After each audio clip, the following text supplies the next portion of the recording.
When is it right to go for a weak king attack? Have you ever wondered when it is the right moment to launch an attack on a weak king position? This is a fascinating topic in chess that can make or break your game. Let's break down the key factors that determine the right time to go for it. First, consider the vulnerability of the opponent's king. A king is weak when it lacks proper pawn protection. If the pawns around the king have moved or been exchanged, it creates gaps. These gaps make the king more exposed to attacks. A poor pawn structure around the king often signals a good opportunity for an attack. Next, control of the center is essential. Before you start an attack, ensure you have stability in the center of the board. Dominating the center allows you to safely commit your pieces to the side where the opponent's king is vulnerable. This way, you minimize the risk of counterplay in the middle of the board. Now, let's talk about piece activity and coordination. A successful weak king attack requires multiple pieces to be close to the opponent's king. Your pieces should work well together and be ready to join the attack quickly. Heavy pieces like rooks and queens are particularly effective, but don't forget about knights and bishops.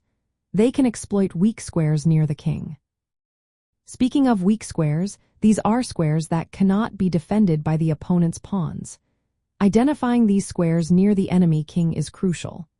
Occupying them can provide excellent outposts for your pieces and open lines for your attack. If the opponent's pawn moves create holes around their king, these squares become prime targets. Another factor to consider is the opponent's king's safety and castling status. If the opponent's king has not castled or has castled on the side where the pawn structure is compromised, it is often more vulnerable. Attacking a castled king is a common strategy, especially if the pawn shield has been weakened. Timing is also critical. Launching an attack too early can backfire. You want to make sure your own position is stable and your pieces are developed.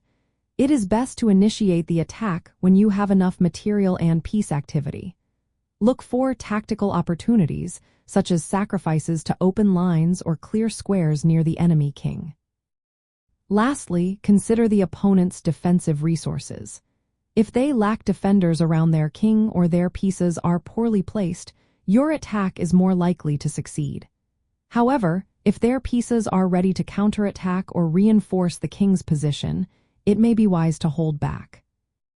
In summary, the right time to go for a weak king attack is when the opponent's king is exposed due to a compromised pawn structure and weak squares nearby.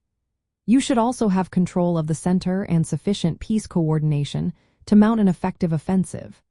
Timing is key, and always be aware of the opponent's defensive capabilities.